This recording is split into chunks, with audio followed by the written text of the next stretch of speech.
ప్రార్థనలోనికి వెళదాం. ఈ రాత్రికాల సమయంలో ప్రార్థనకి వెళ్ళే ముందుగా దేవుని యొక్క వాక్యము నుండి ఒక లేఖన భాగాన్ని చదువుదామండి. కీర్తన గ్రంథము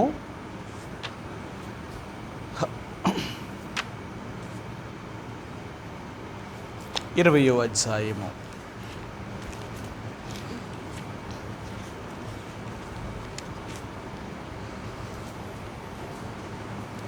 ఈ రాత్రికాల సమయంలో ప్రార్థనకి వెళ్ళే ముందుగా కీర్తన గ్రంథము 20వ అధ్యాయము 2వ వచనాన్ని మనందరం కలిసి ఒక్క మాటలా చదువుదామండి.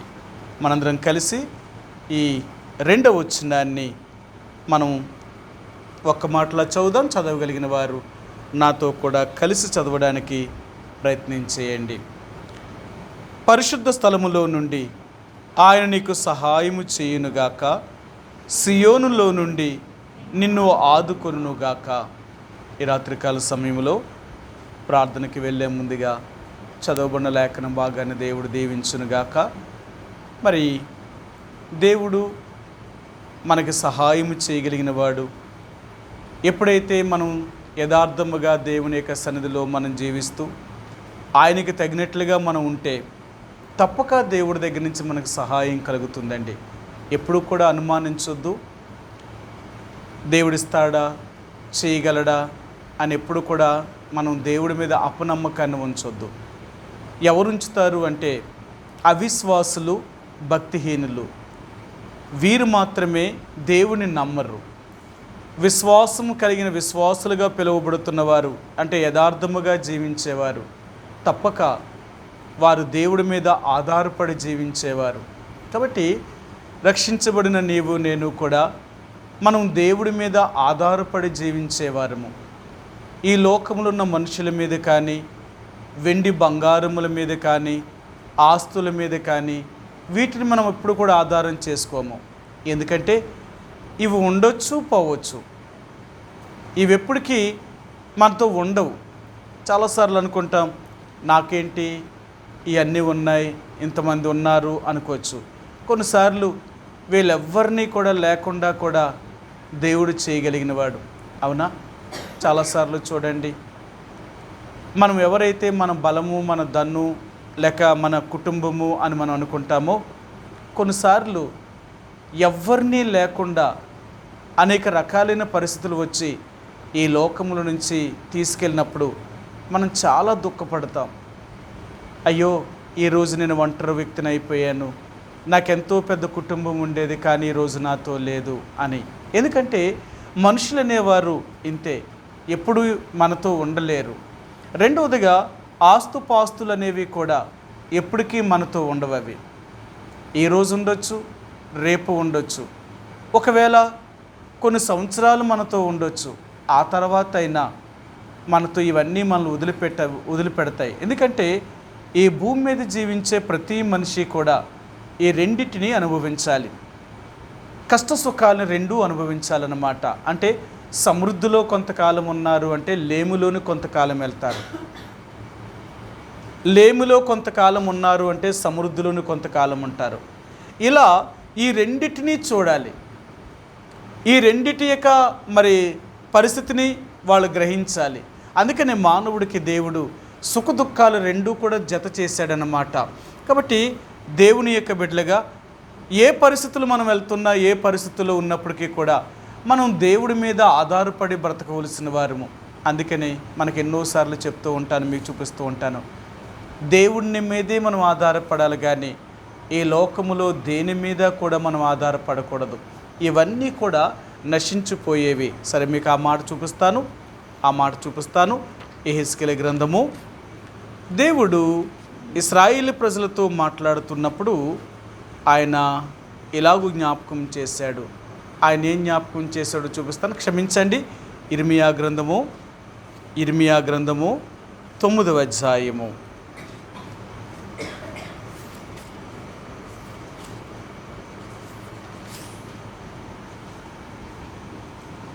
23వ వచనం అండి. 9:23 యెహోవా ఎలాగూ సెలవిచ్చుచున్నాడు, జ్ఞాని తన జ్ఞానమును బట్టి, శూరుడు తన శౌర్యమును బట్టి అతిశయింపకూడదు, ఐశ్వర్యవంతుడు తన ఐశ్వర్యమును బట్టి అతిశయింపకూడదు. అతిశయించువాడు దేనిని బట్టి అతిశయింపవలెననగా, భూమి మీద కృప చూపుచు నీతి న్యాయములను జరిగించుచున్న యెహోవాను నేనే అని గ్రహించి నన్ను పరిశీలనగా తెలుసుకున్నట్టును బట్టి అతిశయింపవలెను. కాబట్టి ఈ రాత్రి దేవుడు ఆయన అంటున్నాడు, అతిశయించేవాడు దేవుని బట్టి అతిశయించాలి, కానీ లోకములో కలిగిన వీటిని బట్టి మనం అతిశయించకూడదు. ఎందుకంటే ఇవి ఉంటాయి, పోతాయి. ఇవి ఎప్పటికీ మనతో కూడా ఉండిపోయేవేవి కావు. కాబట్టి దేవుని యొక్క బిడ్డలుగా మనము యేసు ప్రభువారిని అంగీకరించాం కాబట్టి ఆయన నమ్ముకున్న ప్రజలుగా ఉంటున్న నీవు నేను కూడా మరి ఈ లోకం మీద, లోకములో ఉన్న వాటి మీద మనం ఎప్పుడూ కూడా ఆధారపడకూడదు. మన ఆధారము దేవుడు. ఎవరైతే నిజంగా దేవుడి మీద ఆధారపడతారో, ఎవరైతే దేవుడి మీద తన మనసుని ఆనుకుంటారో, అలాంటి వారికి దేవుడు తప్పక వారికి నెమ్మదిని, మరి వారికి సమృద్ధిని అనుగ్రహించగలిగిన వాడు. కాబట్టి ఈ రాత్రికాల సమయంలో రక్షించబడిన నీవు నేను కూడా మనం దేవుడి మీద ఆధారపడడం అనేది మనం నేర్చుకోవాలి. అందుకని దేవుని యొక్క బిడ్డలుగా ఏ రోజునైతే యేసు ప్రభువుల దగ్గరికి వచ్చామో, ఏ రోజునైతే ఆయన దేవుడిగా నమ్ముకున్నామో, ఆ రోజు నుంచి కూడా మనకు నేర్పించేది ఏంటి అంటే దేవుడి మీద ఆధారపడడం అనేది నేర్పిస్తారు. అన్ని పరిస్థితుల్లో నువ్వు దేవుడి మీదే ఆధారపడాలి, ఎవరి మీద కూడా నువ్వు ఆధారపడకూడదు అని. ఎందుకంటే దేవుడు అనేవాడు ఎప్పటికీ ఉండేవాడు. మనుషులు అనేవారు ఏ రోజు ఉండొచ్చు, రేపు ఉండొచ్చు, కొన్ని రోజుల తర్వాత వారు లేకపోవచ్చు. అందుకని దేవుడి మీద మాత్రమే ఆధారపడాలనేది మొదటి నుంచి రక్షించబడిన ప్రతి బిడ్డకు కూడా దేవుని వాక్యాన్ని చదివినప్పుడు కానీ, దేవుడి మందిరానికి వచ్చినప్పుడు కానీ ఇదే బోధించబడుతుంది. బైబిల్లో రాయబడిన విషయాలన్నీ కూడా అవే. మనం ఎప్పుడైతే దేవుని నమ్మేమో ఆ రోజు నుంచి మనం నమ్ముకున్న దేవుడు మనకు ఆధారమైన వాడు. అందుకని ఆ దేవుడి మీదే మనం ఆధారపడాలి, కానీ లోకములో ఉన్న దేని మీద మనం ఆధారపడకూడదు. ఎవరైతే అలాగూ దేవుడి మీద ఆధారపడడం నేర్చుకోగలుగుతారో అలాంటి వారికి తప్పక దేవుడి దగ్గర నుంచి సహాయం దొరుకుతుందండి. ఎందుకంటే తను నమ్ముకున్న వారిని ఎప్పుడు కూడా దేవుడు విడనాడే దేవుడు కాదు. తను నమ్ముకున్న ప్రజలను ఎప్పుడు కూడా దేవుడు విడిచిపెట్టేవాడు కాదు. వారికి సహాయము చేయకుండా ఉండేవాడు కాదు. కాబట్టి మనం ఎంతగా దేవుళ్ళలో యథార్థమైన భక్తిని చేస్తూ, యథార్థమైన జీవితాన్ని జీవిస్తూ, నమ్మకంగా దేవుడికి తగినట్లుగా మనం జీవిస్తామో అప్పుడు మన అక్కర్లను, మన సమస్యలను, మన యొక్క కష్టాలని అన్నిటి నుండి కూడా దేవుడు ఆయన విడిపించుకుంటూ వెళ్ళిపోతాడు. మనం ఏం అడగక్కరొద్దు. ఎప్పుడైతే మనం దేవుళ్ళో యథార్థంగా జీవిస్తూ ఆయనకు తగినట్లుగా మనం ఉంటామో ఆయన అలాంటి వారికి అన్ని మేలులు చేసుకుంటూ వెళ్ళిపోతాడు. వాళ్ళకి ఏం కావాలో, వాళ్ళకి ఏం అవసరమో అవన్నీ దేవుడు ఇచ్చుకుంటూ వెళ్ళిపోతాడనమాట. కాబట్టి రాత్రికాల సమయంలో నీవు నేను కూడా దేవుడి మీద ఆధారపడడం అనేది నేర్చుకోవాలి. మనం దేవుడి మీద ఆధారపడినంత కాలము కూడా మనకేది కొరత ఉండదండి. మనం దేవుడి మీద ఆధారపడకుండా ఉంటేనే మనకు అన్ని సమస్యలు వస్తూ ఉంటాయన్నమాట. అందుకని ఇశ్రాయేలు ప్రజలకు దేవుడు ఆయన అదే నేర్పించాడు. దేవుడి వైపు చూడడం నేర్పించాడు. 40 సంవత్సరముల వారు అరణ్యములో నడిపించబడినప్పుడు ప్రతిరోజు కూడా వారు దేవుని వైపు మాత్రమే వారు కన్నుల పైకి ఎత్తేవారు. ఎందుకు అంటే ఆ దేవుని వైపు చూసినప్పుడు మాత్రమే వారికి సహాయము దొరుకుతుంది. ఆకాశం నుంచి మన్నా పడుతుందన్నమాట. వారు దేవుని వైపు చూడకుండా ఉంటే వారికి దేవుడి దగ్గర నుంచి సహాయం కలగదు. సరే, ఒక మాట మీరు చూపిస్తాను. కీర్తనాకారుడైన మరి ఈ కీర్తన రాసిన దావీదు కూడా ఇలాగ మాట్లాడాడు. ఆయన ఇలాగ రాశాడు. ఆయన ఒక మాట చూపిస్తాను. 123వ కీర్తన గ్రంథము 123వ కీర్తన మొదటి వచ్చినవండి. ఆకాశమందు ఆసీనుడై ఉన్నవాడా, నీ తట్టు నా కన్నులను ఎత్తుచున్నాను. దాసుల కన్నులు తన యజమానుని చేతి తట్టును, దాసి కన్నులు తన యజమానురాలి చేతి తట్టును చూచినట్లు మన దేవుడిని యెహోవా మనల్ని కరుణించు వరకు మన కన్నులు ఆయన తట్టు చూచుచున్నవి. కాబట్టి మనం దేవుని వైపు చూడవలసిన వారు, మనం ఎప్పుడు కూడా దేవుడి మీద ఆధారపడవలసిన వారు. మన కనుదృష్టి ఎప్పుడు కూడా దేవుని వైపు మాత్రమే చూడాలి. ఎప్పుడైతే మనం దేవుడి వైపు చూడగలుగుతామో తప్పక దేవుడి దగ్గర నుంచి మనకు సహాయం కలుగుతుందండి. ఆయన వైపు చూసిన వారు ఎవరికైనా సరే, అంటే ఆయన నమ్ముకుని యథార్థముగా జీవించే ప్రతి ఒక్కరికి కూడా దేవుడి దగ్గర నుంచి వారికి సహాయం దొరుకుతుంది. కాబట్టి ఈ రాత్రి దేవుడి దగ్గరికి మనం ప్రార్థన చేయడానికి వచ్చాం. ఆయన బిడ్డలుగా మనం పిలువబడుతున్నాం, రక్షించబడ్డాం. కాబట్టి మనం దేవుడి మీద ఆధారపడడం అనేది నేర్చుకోవాలి. ఒకవేళ దేవుడి మీద ఆధారపడడం నువ్వు నేర్చుకోగలిగితే అన్ని సమయాలలో ఆయన దగ్గర నుంచి నీకు సహాయం తప్పక కలుగుతుంది అన్నమాట.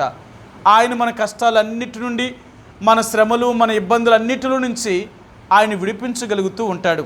అందుకే ఈ రాత్రికాల సమయంలో ప్రార్థనకి వెళ్ళే ముందుగా ఈ కీర్తనాకారుడు 20వ అధ్యాయంలో, దావీదు కీర్తన 20వ అధ్యాయంలో ఈ యొక్క దావీదు దేవుణ్ణి ఇలాగూ ప్రార్థన చేస్తూ తన కష్టములో, తన ఇబ్బందులలో, తన సమస్యలో దేవుణ్ణి ప్రార్థించడం వల్ల దేవుడి దగ్గర నుంచి ఆయన సహాయాన్ని పొందగలుగుతున్నాడండి.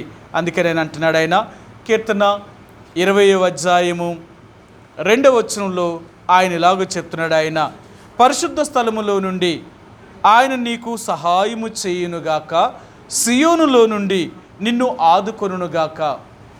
మనకు సహాయం ఎక్కడి నుంచి కలుగుతుంది అంటే పరిశుద్ధ స్థలములో నుండి, అంటే దేవుని యొక్క ఇంటిలో నుండి, దేవుడి దగ్గర నుంచి నీకు నాకు కూడా సహాయము కలుగుతుందండి. మనందరికీ తెలుసు కదా, 121వ కీర్తనలో దావీదు ఇలాగంటాడు.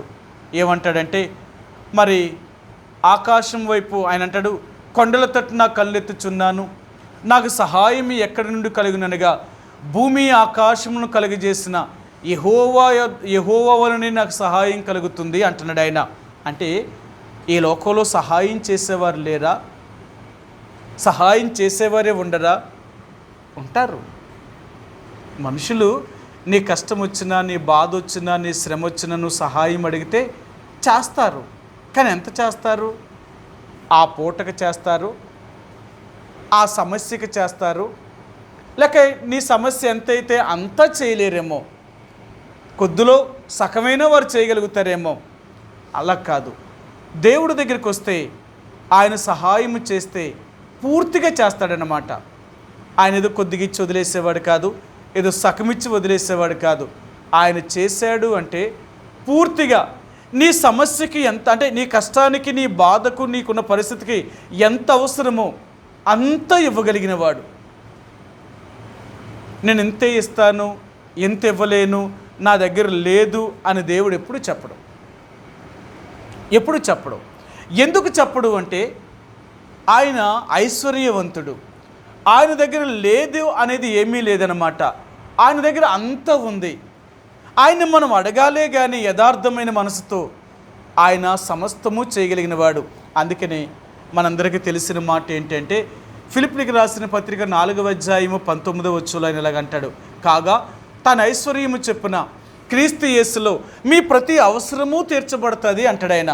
యేసు ప్రభువులో ఆయన ఐశ్వర్యవంతుడు కాబట్టి ఆయన ఐశ్వర్యము చెప్పున క్రీస్తు యేసులో, అలాగే ఆయన మహిమలో మన ప్రతి అవసరము తీరుస్తాడట. నీకే అవసరమైనా, అంటే కొన్ని చేయగలిగిన వాడు, కొన్ని చేయలేని వాడు అనేది ఏమీ లేదు. ఆయన ఏదైనా చేయగలిగిన వాడు. నీ అవసరాలు ఎలాంటివైనా, నీ అక్కర్లు ఎలాంటివైనా సరే ఆయన చేయడానికి సమర్థుడైన దేవుడు. అందుకనే మన దేవుడు సర్వశక్తిమంతుడు అన్నమాట. అంటే సర్వము మీద అధికారము కలిగిన వాడు. ఆయన ఏదైనా చేయగలిగిన వాడు. ఆయనకు అసాధ్యమైనదంటూ ఏమీ లేదు. అందుకే అలాంటి దేవుడు నమ్ముకున్నాం కాబట్టి ఆయన అంటున్నాడు, నువ్వు నా సన్నిధిలోనికి వచ్చి మొరపెట్టినప్పుడు, యథార్థముగా నువ్వు నాకు ప్రార్థన చేసినప్పుడు నేను నీకు సహాయము చేయగలుగుతాను. నా యొద్ద నుండి నీకు సహాయం కలుగుతుంది. నా యొద్ద నుండి నీకు సహాయం కలుగుతుంది. దేవుడి దగ్గర నుంచి వచ్చే సహాయం ఎలాగుంటుందంటే అది మనకి సమృద్ధి అయిన సహాయం అన్నమాట. అందుకనే మనం ఎప్పుడూ కూడా మనుషుల కంటే దేవుడి మీద ఆధారపడడం నేర్చుకోవాలి. మనం దేవుడి మీద ఆధారపడడం నేర్చుకోగలిగితే దేవుడే మన అక్కర్లను, మన సమస్యలను అన్నిటినీ తీర్చగలిగినవాడు. కాబట్టి ఈ రాత్రికాల సమయంలో కీర్తనాకారుడైన దావీదు ఈ 20వ కీర్తనలో ఆయన జ్ఞాపకం చేస్తున్న మాట ఏంటంటే, ఆయన అంటున్నాడు, పరిశుద్ధ స్థలములో నుండి యెహోవా నీకు ఉత్తరమిచ్చునుగాక. సరే, దేవుడు ఆయన యొక్క పరిశుద్ధ స్థలములో నుండి మనకు సహాయం కలుగుతుందండి. అందుకని మనం దేవుని సన్నిధికి వచ్చి ప్రార్థన చేస్తున్నప్పుడు దేవుని యొక్క మందిరములో నుండి లేక దేవుని యొక్క పరిశుద్ధ స్థలములో నుండి మనకు సహాయం కలుగుతుంది. మనం ఇంటికాడ ప్రార్థన చేసుకుంటాం కదా, మరి ఇంటికాడ ప్రార్థన చేసుకుంటే సరిపోదా? మళ్ళీ మందిరానికి రావాలా? అదే ప్రార్థన ఇక్కడ చేసే ప్రార్థనే మనం ఇంటికాడ కూడా చేసుకుంటాం కదా, మరి అక్కడ చేసుకునే ప్రార్థన కాకుండా మరలా మందిరంలోకి వచ్చి ఎందుకు ప్రార్థన చేస్తాం? అది నీ వ్యక్తిగతంగా నువ్వు ఇంట్లో నువ్వు చేసుకునే ప్రార్థన దేవుడు వింటాడు, ఎక్కడైనా వింటాడు ఆయన. కానీ సంఘముగా చేసిన ప్రార్థనకు ఇంకా ఎక్కువ బలం ఉంటుందన్నమాట. అంటే నువ్వు చేసే ప్రార్థనకు దేవుని యొక్క మందిరంలోనికి వచ్చిన ప్రతి ఒక్కరూ కూడా ఆమీన్ అని చెప్పడం వల్ల, ప్రభా మేమందరము కూడా ఆమె చెప్పిన దానికి లేక ఆయన చేసిన దానికి మేమందరము ఏకీభవిస్తున్నాము, తప్పక నువ్వు సహాయం చెయ్యి అని మనం చెప్పడం అన్నమాట. అందుకనే సంఘ ప్రార్థన అనేది చాలా ప్రాముఖ్యమైనదండి. ఒంటరిగా చేసే ప్రార్థన ఎలాంటిదో సంఘముగా కూడి ప్రార్థించడం అనేది మన ప్రార్థనకు ఇంకా బలం ఎక్కువ కలుగుతుంది. అంతేకాదు, దేవుని యొక్క మందిరములోనికి వచ్చి మనం ప్రార్థన చేసినప్పుడంట, దేవుని యొక్క మందిరములో దేవుడు మన ప్రార్థనను ఆలకించగలిగిన వాడు. మీ అందరికీ తెలుసు కదా, సొలొమోను దేవుని యొక్క మందిరాన్ని నిర్మించిన తర్వాత, దాన్ని ప్రతిష్ఠించిన తర్వాత సొలొమోనుతో దేవుడు ఇలాగ చెప్పాడు, సొలొమోనా, నువ్వు చేసిన ప్రార్థనను నేను విన్నాను. ఈ మందిరం మీద నా దృష్టి, నా మనసు ఎల్లప్పుడూ ఇక్కడే ఉంటుంది. ఎవరు ఈ మందిరములోనికి వచ్చి ప్రార్థన చేస్తారో లేక ఈ మందిరము తట్టు తిరిగి ప్రార్థన చేస్తారో వారు చేసే ప్రార్థన నేను అంగీకరించి నేను వారికి సహాయం చేస్తాను. ఎందుకు అంటే ఇది నా కొరకు నియమించబడిన స్థలము కాబట్టి నేను ఇక్కడ తప్పక ఈ మందిరములోనికి వచ్చి ప్రార్థన చేసిన వారు కానీ ఈ మందిరము తట్టు తిరిగి ప్రార్థించిన వారు కానీ వారి ప్రార్థన నేను వింటాను అనేది. అందుకనే దేవుని యొక్క ప్రజలుగా మనం దేవుని యొక్క మందిరములోనికి వచ్చినప్పుడు దేవుడు ఆయన పరిశుద్ధ స్థలములో నుండి ఆయన మనకు సహాయము చేయగలుగుతాడనమాట. అందుకనే దేవుని యొక్క మందిరము అనేది అది మనకెంతో సహాయకరముగా ఉండే స్థలం అది. అందుకని మనం ఎప్పుడూ కూడా దేవుని యొక్క మందిరాన్ని విడవకూడదు. కీర్తనకారుడైన దావీదు ఆయన ఎన్నో కీర్తనల్లో చెప్తాడనమాట. ఏమని చెప్తూ ఉంటాడు అంటే, నేను నా చిరకాలము కూడా దేవుని యొక్క మందిరములో ఉండాలనుకుంటున్నాను, నా బ్రతుకు దినములన్నిటి కూడా నీ మందిరంలో నివాసం చేయాలనుకుంటున్నాను. ఒకవేళ నీ మందిరం యొక్క గుమ్మము దగ్గరైనా నేను గడపాలనుకుంటున్నాను, నీ గడప దగ్గరే నివాసం చేయాలనుకుంటున్నాను, నేను ఎప్పుడూ కూడా చిరకాలము నీ ఇంట్లో ఉండాలనుకుంటున్నాను ఆయన అంటూ ఉంటాడన్నమాట. ఎన్నో మాటలు మనకు తెలుసు. దేవుని యొక్క మందిరము అంటే ఆయనకి ఏమర్థమయ్యింది? దేవుని మందిరము అనేది ఆయన ఎంత అర్థం చేసుకున్నాడు? అందుకనే నీవు నేను కూడా దేవుని మందిరము అనేది ఆ గమనంలోనికి మనం వస్తే నిజంగా దేవుడు మందిరము అనే దేవుడు నివసించే స్థలమని అది మనం గుర్తించగలిగితే దేవుడి దగ్గర నుంచి సహాయం కూడా ఆ రీతిగానే మనం పొందుతాం. తప్పక దేవుడు మనకు సహాయం చేయగలుగుతాడు. అందుకనే దేవుడు మందిరములో అనగా దేవుడు నివసించే స్థలం అన్నమాట. మీ అందరికీ తెలుసా, మనందరం చెప్తూ ఉంటాం కదా, ఏం చెప్తామంటే నువ్వు దేవుని యొక్క మందిరమునకు పోవునప్పుడు నీ ప్రవర్తన అంతటినీ కూడా జాగ్రత్తగా చూసుకో. ఎందుకంటే ఆకాశమందు దేవుడు ఉన్నాడు, నువ్వు భూమి మీద ఉన్నావు. నువ్వు పలికే ప్రతి మాట ఆయనకు అనుకూలమైన మాటలే పలకాలి, ఆయనకి విరోధముగా నువ్వు ఎప్పుడూ కూడా పలకకూడదు అని అంటాడనమాట. ఎందుకంటే దేవుడు మందిరములోనికి వచ్చి మనం ప్రార్థన చేసినప్పుడు కానీ దేవుడు మందిరానికి వచ్చినప్పుడు కానీ దేవుడి యొక్క దృష్టి ఆయన మనసు ఆయన దగ్గరికి వచ్చిన ప్రతి ఒక్కరి మీద నిలిచి ఉంటుందన్నమాట. కాబట్టి అందుకనే మనం దేవుని యొక్క మందిరానికి వచ్చినప్పుడల్లా మనం చాలా జాగ్రత్తగా ఉంటామన్నమాట. అందుకని అంటాడు దేవుని యొక్క మందిరానికి వచ్చినప్పుడు మన మాట మన విధానం అంతా కూడా చాలా భయభక్తులతో మనం కూర్చుంటాం అన్నమాట. ఎందుకు అలాగుంటాము అంటే దేవుడు నివసించే స్థలం అది. అందుకని అంటాడు దేవుడు తన పరిశుద్ధ ఆలయంలో ఉంటాడట. దేవుని ఎక్కడైతే దేవుని ప్రజలు కూడుకుంటున్నారో అలాంటి స్థలములో దేవుడు ఉంటాడు. వారు కూడుకొని ప్రార్థన చేసినప్పుడు దేవుడు వారి ప్రార్థనను అంగీకరించాలని కూడా ఇష్టపడుతూ ఉంటాడనమాట. కాబట్టి రాత్రికాల సమయంలో ఈ కీర్తనకారుడైన దావీదు ఈ 2వ వచనం అంటున్నాడు, పరిశుద్ధ స్థలములో నుండి ఆయన నీకు సహాయము చేయనుగాక. మనకు సహాయం అనేది దేవుని యొక్క మందిరములో నుంచి, దేవుడి దగ్గర నుంచి సహాయం కలుగుతుందండి. మీ అందరికీ తెలుసు కదా, మీకు ఎన్నోసార్లు కూడా చెప్పాను. మీకు యెహెజ్కేలు గ్రంథము 47వ అధ్యాయాన్ని మనం చదివితే దేవుని యొక్క మందిరపు గడప కమ్ముల కింద నుంచి ఒక ఊట పుట్టిందంట.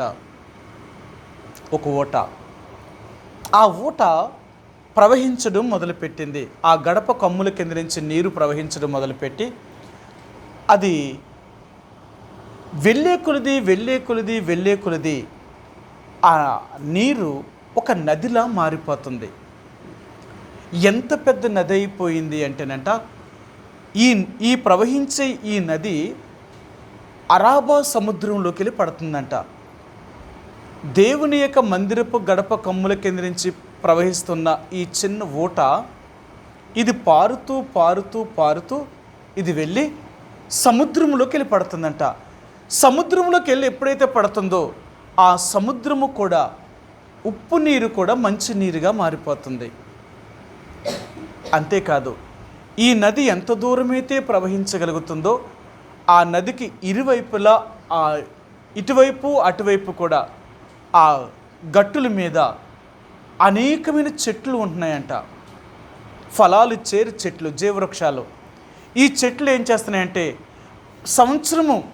సంవత్సరమునకు 12 నెలలు కూడా, లేక సంవత్సరమునకు 2 మార్లు కూడా అవి కాపు కాస్తూనే ఉన్నాయంట. ఎప్పుడూ ఫలాలు ఇస్తూనే ఉంటున్నాయంట.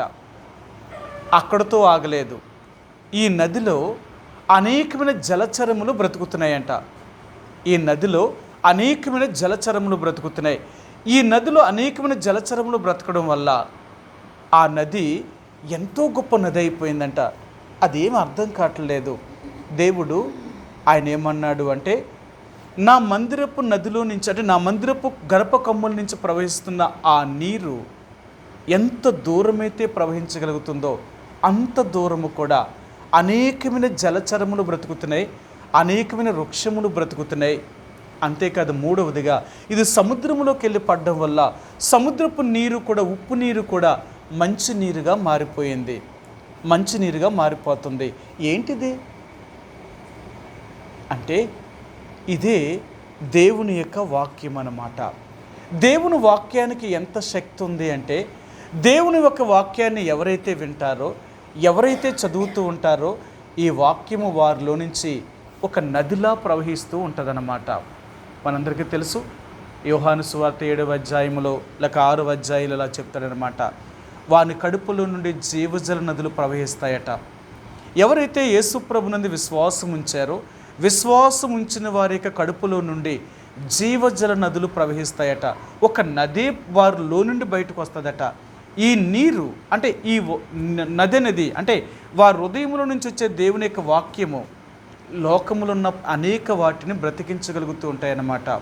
కాబట్టి దేవుడు అంటున్నాడు, నా పరిశుద్ధ స్థలములోనికి నువ్వు రావడం వల్ల, నా పరిశుద్ధ స్థలానికి నువ్వు వచ్చి నా సన్నిధిలో ప్రార్థించడం వల్ల నేను నీకు మేలు చేస్తాను. నేను మేలు చేస్తాను. నీకు మేలు ఎప్పుడు జరుగుతుంది అంటే దేవుని యొక్క మందిరానికి రావడం వల్ల నీకు మేలు జరుగుతుంది. అందుకని బైబిల్ గ్రంథాలు అంటాడు, దేవుని యొక్క మందిరాన్ని ఎవరు ప్రేమిస్తారో వాళ్ళకి మేలు జరుగుతుందట. దేవుడు మందిరాన్ని ప్రేమించే ప్రతి ఒక్కరికి కూడా దేవుడు మేలు చేస్తాడు. అందుకంటాడు ఆయన, దేవుడి మందిరాన్ని ప్రేమించే వాళ్ళు. సరే మీరు చూపిస్తాను, 120 కీర్తన గ్రంథము, క్షమించండి, 137వ అధ్యాయం లాగా ఉందో మీరు చూపిస్తాను. 132వ అధ్యాయం అండి, 130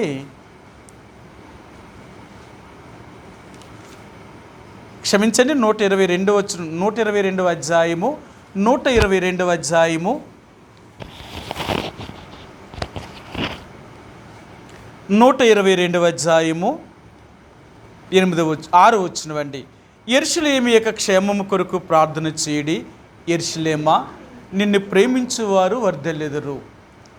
దేవుడు నివసించే స్థలము, దేవుని యొక్క మందిరాన్ని ఎవరైతే ప్రేమించగలుగుతారో వారికి దేవుడు వారిని ఆశీర్వదించగలిగిన వాడు, వారిని వర్ధిల్ల చేయగలిగిన వాడు.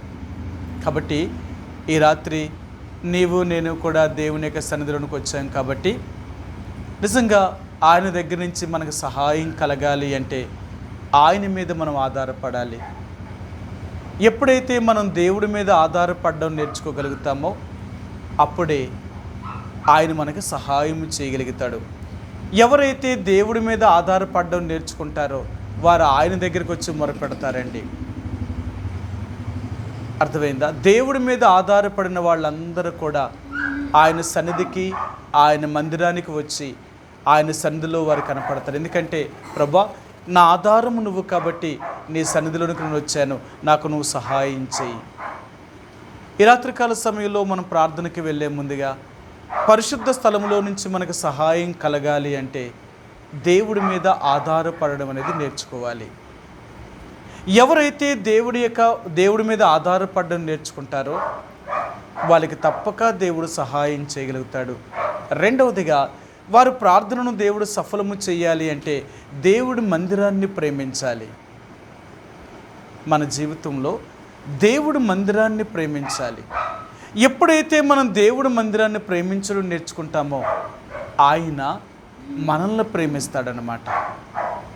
దేవుడు ఎప్పుడైతే మనల్ని ప్రేమిస్తున్నాడో, ఆయన ప్రేమించడం మనం మొదలు పెడితే ఆయన మన సమస్త అక్కర్లన్నీ కూడా తీర్చగలిగిన వాడు. సరే, మీరు చూపిస్తాను. దేవుణ్ణి ప్రేమించే వారికి లేక ఆయన వారిని ప్రేమించే వారికి ఏమి చేయగలుగుతాడో మీకు చూపిస్తాను. సామెతల గ్రంథము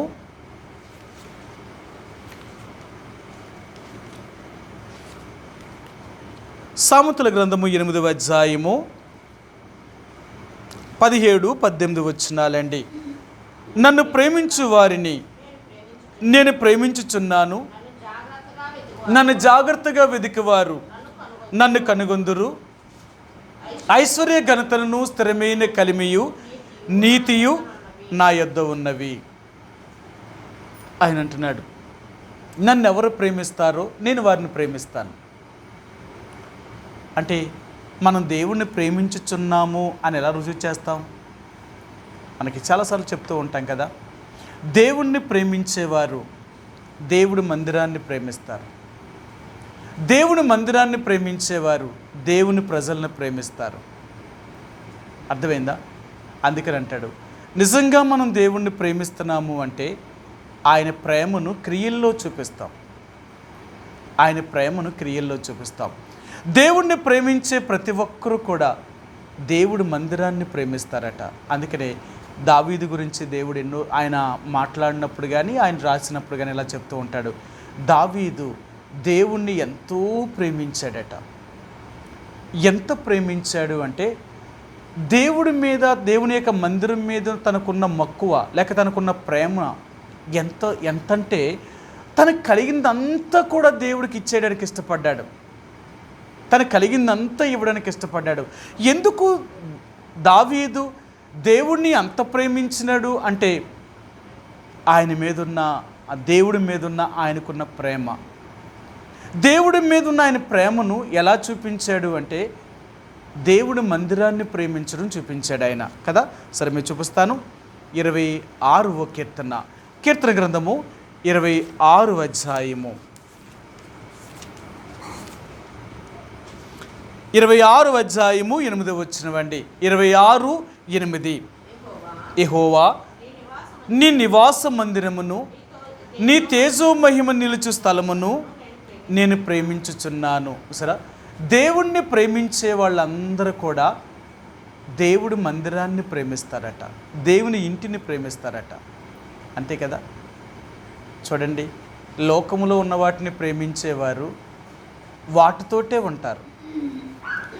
చాలామంది చూడండి, వాళ్ళు మంచి ఇల్లు కట్టుకున్నారనుకోండి, ఒక 50 లక్షలు 60 లక్షలు పెట్టి ఇల్లు కట్టారనుకోండి, ₹1 కోటి పెట్టి ఇల్లు కట్టారనుకోండి, వాళ్ళు ఎక్కడికైనా వెళ్ళేటప్పుడు ఏం చేస్తారు? అందరూ ఇల్లు వదిలేసి వెళ్ళిపోతారా? ఎవరో ఒకళ్ళు ఇంటి దగ్గర వదిలేస్తారు. ఎందుకు ఇంటి దగ్గర వదులుతారు? అమ్మో, ఎవరో లేకుండా పోతే ఇల్లు ఎవరైనా వచ్చి పాడు చేసేస్తానో లేకపోతే ఎవరైనా వస్తేనో, కాబట్టి ఇంటి దగ్గర ఎవరో ఒకరు ఉండాలా. ఎందుకు? అన్ని డబ్బులేసి కట్టిన ఇంటిని వదిలేసి వెళ్ళిపోతారా? వెళ్ళరు. అలాగే మనం ఏదైతే ఎక్కువగా ప్రేమిస్తామో, మనం ఏదైతే ఎక్కువగా మరి మనసు పెడతామో వాటిని ప్రేమిస్తామన్నమాట. వాటి దగ్గరే ఉంటాం, వాటిని ఎక్కువ చూసుకుంటాం అన్నమాట. అలాగే నిజంగా మనం దేవుణ్ణి ప్రేమిస్తే దేవుడి మందిరాన్ని ప్రేమిస్తామంట. అందుకనే దేవుని బిడ్డలు అనేవారు వాళ్ళకి ఎన్ని సమస్యలు ఉన్నా, ఎన్ని కష్టాలు ఉన్నా, ఎన్ని ఇబ్బందులు ఉన్నా, ఎన్ని ఆటంకాలు ఉన్నా దేవుడి మందిరానికి ఎందుకు వస్తారో తెలుసా? వాళ్ళు రుజువు చేస్తారట. ప్రభువా, నాకున్న సమస్యలన్నిటికంటే నేను నిన్ను ఎక్కువగా ప్రేమిస్తున్నాను అని రుజువు చేస్తారట.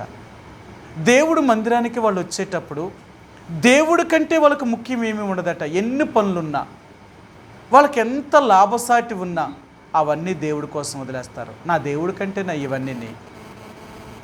ఇవన్నీ నా దేవుడు తర్వాత, అంతేకాని ఇవన్నీ తర్వాత కాదు. దేవుడు, నీవు నేను కూడా దేవుణ్ణి ఎంత ప్రేమించాలి అంటేనంట, ఈ లోకములో ఉన్న వాటన్నిటికంటే ఎక్కువగా దేవుణ్ణి ప్రేమించాలట. మీ అందరికి ఎన్నోసార్లు చెప్పాను, మనకు బాగా తెలిసిన మాట. మొదటి యోహాను సువార్త 21వ అధ్యాయంలో యేసుప్రభువారు సీమోను పేతురుని ఇలాగ అడుగుతాడు. సీమోను పేతురు, వీరికంటే ఎక్కువగా నువ్వు నన్ను ప్రేమించుచున్నావా అని అడుగుతాడు. వీరికంటే ఎక్కువగా నన్ను ప్రేమిస్తావా? ఆయన అంటాడు, ప్రభువా, అన్నిటికంటే ఎక్కువగా నేను నిన్ను ప్రేమిస్తాను. పేతురు సముద్రంలో వల వేశారు వాళ్ళందరూ. తెల్లవారులు వల వేసినప్పుడు కూడా ఒక్క చేప కూడా వారికి పడలేదు. సూర్యోదయం మగుచుండగా యేసుప్రభువారు సముద్రపు ఒడ్డున నిలిచి, పిల్లలారా, ఆహారమునకు మీ యొద్ద ఏమైనా ఉన్నదా అని అడిగి, వాళ్ళు అన్నారు, అయ్యా, రాత్రంతయు వలలు వేశాం కానీ ఒక చేప కూడా మాకు పడలేదు, ఆహారమునకు మా యొద్ద ఏమీ లేదు అని చెప్పినప్పుడు యేసుప్రభువారు చెప్పారు కదా, మీ వలలు మీ కుడివైపున వేయండి అంటే వారు వేశారు. వేసిన తర్వాత 153 గొప్ప చేపలు ఆ వలలోకి వచ్చి పడ్డాయి. అవి 153 గొప్ప చేపలట. ఒకే రాసు చేపలు అనమాట. అన్నీ ఒకలాగే ఉన్నాయి, ఒకే సైజు అన్నమాట. ఇప్పుడు యేసుప్రభువారు సీమోను పేతురుని అడుగుతున్నాడు, సీమోను, వీటికంటే ఎక్కువగా నన్ను ప్రేమిస్తావా? మీరు పట్టారు కదా చేపలు, మీకు ఆధారం కదా, వాయి అమ్ముకుంటే బోల్ డబ్బు మీకు వస్తుంది, కానీ ఇప్పుడు వాటికంటే ఎక్కువగా నన్ను ప్రేమిస్తావా? మీరు పట్టిన చేపల కంటే, మీ యొక్క ఆదాయం కంటే, నీకు వస్తున్న ఆ యొక్క ఆస్తి కంటే ఎక్కువగా నన్ను ప్రేమిస్తావా అని అంటున్నాడు. ప్రభువా, నీ దగ్గరతో అంటే నీతో పోల్చుకుంటే ఇవన్నీ ఎక్కడ, ఇవేవి పనికిరావు, కాబట్టి నేను నిన్నే ప్రేమించగలుగుతాను. కాబట్టి ఈ రాత్రి దేవుడు మనకు నేర్పించేది ఏంటంటే, నిజంగా మనం దేవుణ్ణి ప్రేమిస్తున్నామా? దేవుణ్ణి ప్రేమిస్తే రెండవదిగా దేవుడు అంటున్నాడు, నువ్వు నా మందిరాన్ని ప్రేమించాలి. ఎప్పుడు ప్రేమించాలి నా మందిరము? దేవుడి మందిరానికి ఎప్పుడు వస్తాం మనం? మనకి ఏ పని లేదనుకోండి, లేకపోతే ఆ రోజు మనకి ఏ ఊరు ప్రయాణం తగలేదనుకోండి, ఏ ప్రయాణానికి ఎక్కడికి వెళ్ళవలసిన అవసరం లేదండి, ఏ కబుర్లు మనకు లేవు అనుకోండి, ఖాళీగా ఉన్నాం అనుకోండి, అప్పుడు దేవుడి మందిరానికి వస్తాం. అంతే కదా? లేకపోతే ఎవరిదైనా పెళ్లి కబురు కానీ, లేకపోతే ఎవరిదైనా చావు కబురు కానీ, లేకపోతే ఎవరిదైనా ఏదైనా కష్టం వచ్చినప్పుడు కానీ, అది ఒకవేళ మన కబురు చెప్పారనుకోండి, ఏం చేస్తాం? కష్టం కంటేనా ఈరోజు దేవుడు అంటాడు, నువ్వు నన్ను ప్రేమించేటప్పుడు ఎలా ప్రేమించాలో తెలుసా? ఎలా ప్రేమించాలంటేనంట మీకు చూపిస్తాను, బైబిల్లో నుంచే చూపిస్తాను. తిమోతికి రాసిన మొదటి పత్రిక, అపొస్తలుడైన పౌలు తిమోతికి రాసిన 2వ పత్రిక 4వ అధ్యాయము. అపొస్తలుడైన పౌలు తిమోతికి రాసిన 2వ పత్రిక 4వ అధ్యాయము 2వ వచనం అండి. 4:2 వాక్యమును ప్రకటించుము, సమయమందును అసమయమందును ప్రయాసపడుము.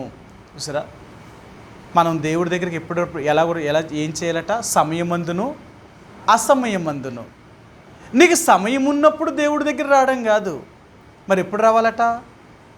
సమయము లేనప్పుడు కూడా నువ్వు రావాలి, అసమయమందును కూడా. నీకెన్నో సమస్యలు ఉండొచ్చు, నీకెన్నో కష్టాలు ఉండొచ్చు, కానీ అవన్నీ పక్కన పెట్టి నువ్వు దేవుడి దగ్గరికి వెళ్ళాలి. ఎందుకు వెళ్ళాలి? నా దేవుడి కంటే ముఖ్యమైనది ఇంకేమీ లేదు నాకు. నా దేవుడి కంటే ముఖ్యం ఇంకేముంది? అదనమాట. మనం దేవుణ్ణి ఎంత ప్రేమిస్తున్నామో అని రుజువు చేస్తామో తెలుసా? ఈ లోకములో ఉన్న వాటన్నిటికంటే ఎక్కువగా మనం దేవుణ్ణి ప్రేమిస్తాం. ఆయన్ని ప్రేమిస్తున్నామని రుజువు చేస్తే ఆయన మందిరానికి వెళ్తాం. ఎన్ని ఆటంకాలంటే ఉన్నాయి, ఎన్ని సమస్యలు ఉన్నా సరే నేను దేవుడి మందిరానికి వెళ్ళాలి. ఎందుకు వెళ్ళాలి అంటే నేను ఆయన్ను ప్రేమించుచున్నాను అని నేను రుజువు చేయాలి కదా. ఎప్పుడంటే సమయం లేనప్పుడే నేను తెలియచేయాలి, సమయం ఉన్నప్పుడు కాదు నేను వెళ్ళడం, అసమయమందును కూడా వెళ్ళాలి నేను. అందుకనే దేవుని బిడ్డలుగా మనం దేవుడి మందిరాన్ని ఎంత ఎక్కువగా ప్రేమిస్తామో అంత ఎక్కువగా దీవించబడతాం. ఒక ఆయన ఇలా చెప్పాడు, ఒక ఆయన కాదు, ఎంతమంది మీరెవ్వరు నోటంట విన్నా దేవుడి మందిరానికి వెళ్ళి దేవుని యొక్క మందిరంలో పరిచర్య చేసిన వాళ్ళెవ్వరూ కూడా నష్టపోలేదు. దేవుడి మందిరములో చేసిన ప్రతి పనికి కూడా దేవుడి ద్వారా వారు మేలు పొందేరే తప్ప ఎవరు కూడా మేలు పొందని వారు అంటూ ఎవరూ లేరు కూడా. అందుకనే దేవుడి మందిరములో ఎందుకు వారు దేవుడి పరిచర్యను కానీ దేవునికి పని కానీ ఎందుకు చేస్తారు అంటే, దేవుని యొక్క మందిరంలో చేసిన ప్రతి దానికి కూడా దేవుడు బహుమానం ఇవ్వగలుగుతాడనమాట. దేవుడు మందిరంలో చేసే ప్రతిదానికి కూడా. అందుకనే దేవుని యొక్క మందిరంలో పరిచర్య చేయడానికి ఎంతోమంది పోటీ పడుతూ ఉంటారన్నమాట. ఎందుకు పోటీ పడతారు అంటే, దేవుని యొక్క మందిరములో నేను పని చేస్తే అది నాకు నా కుటుంబానికి ఆశీర్వాదము, అది దీవెన. అందుకని చాలామంది దేవుని యొక్క మందిరములో పరిచర్య చేస్తూ ఉంటారన్నమాట. పరిచారకులు. దేనికి పరిచారకులు అంటే దేవుని మందిరానికి పరిచారకులు. దేవుడి మందిరాన్ని వారు కాపాడడంలో కానీ, దేవుని యొక్క మందిరాన్ని శుభ్రం చేసే విషయంలో కానీ, దేవుని యొక్క మందిరములో ఏదైనా సరే, మీరు బైబిల్ గ్రంథంలో చూస్తే దేవుని యొక్క మందిరములో సమూయేలు పరిచర్య చేయుచున్నాడట. సమూయేలు దేవుని ఎదుట దేవుని మందిరములో పరిచర్య చేస్తున్నట. ఆయన పరిచర్య ఏంటి అంటేనట, దేవుడి మందిరాన్ని తొడవడం, దేవుని మందిరములో దీపం వెలిగించడం, దేవుడి మందిరాన్ని శుభ్రం చేయడం, అంతే ఆయన పని. దేవుడి మందిరాన్ని అంత ప్రేమించాడు. సరే, మీరు చూపిస్తాను ఆ మాటను. సమూయేలు రాసిన మొదటి గ్రంథము. సమూయేలు ఏలీ ఎదుట యెహోవాకు పరిచర్య చేయుచుండెను అంటాడు ఆయన. సమూయేలు రాసిన మొదటి గ్రంథము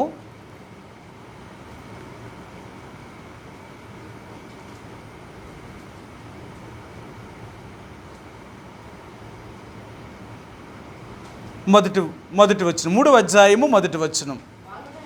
బాలుడైన సమూయేలు ఏలీ ఎదుట యెహోవాకు పరిచర్య చేయుచుండెను. సరే, సమూయేలు ఏం చేస్తున్నాడట?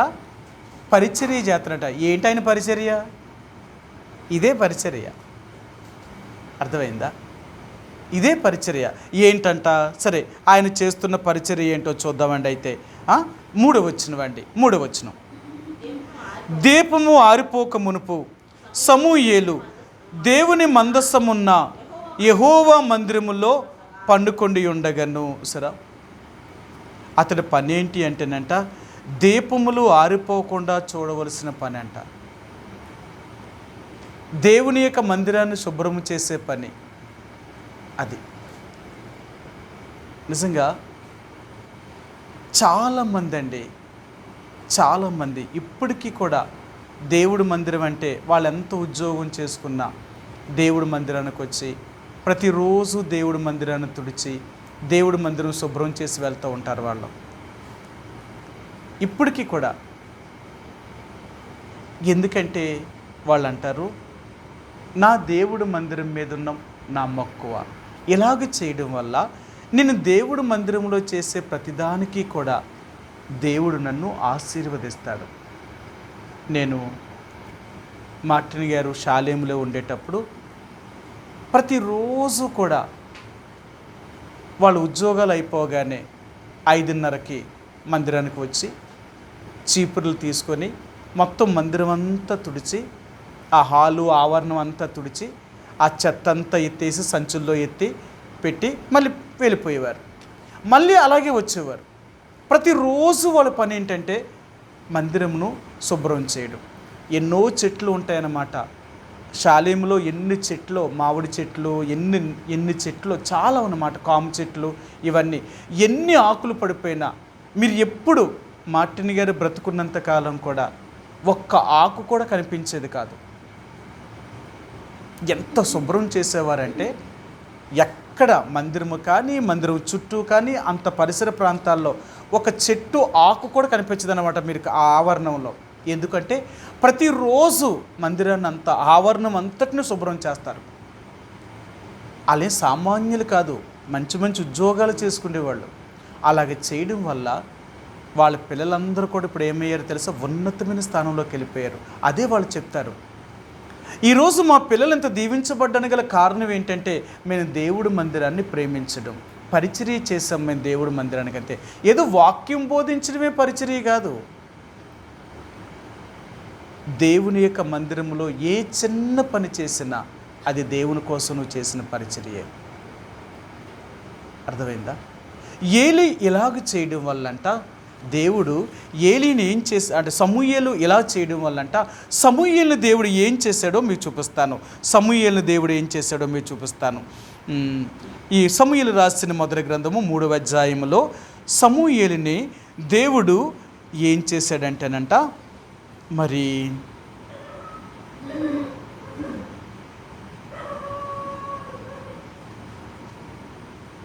20వ వచనం.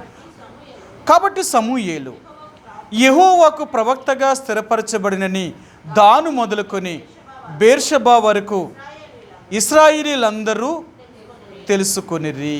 సరే, ఇంకొక మాట 21 కూడా. మరియు షిలోహులో యెహోవా మరలా దర్శనమిచ్చుచుండెను.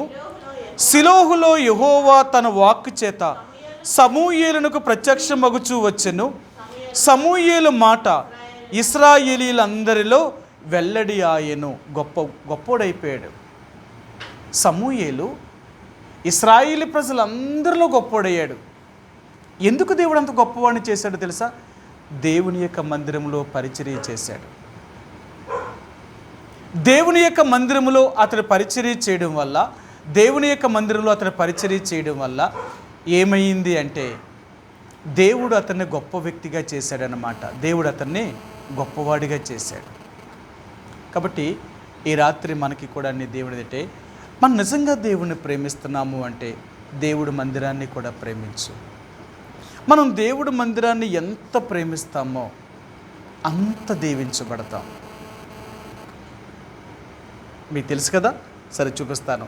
దేవుడు మందిరములో నుండి మనకు ఆశీర్వాదము దీవెన ఎలా కలుగుతుందో చూపిస్తాను. 118వ కీర్తన గ్రంథము 118వ అధ్యాయంలో ఈ కీర్తనాకారుడు ఇలాగ చెప్తాడనమాట. ఆయన ఏం చెప్తాడో మీరు చూపిస్తాను. 118వ కీర్తన 26 వచనమండి. 26 వచనం. యెహోవా పేరట వచ్చేవాడు ఆశీర్వాదం పొందునుగాక.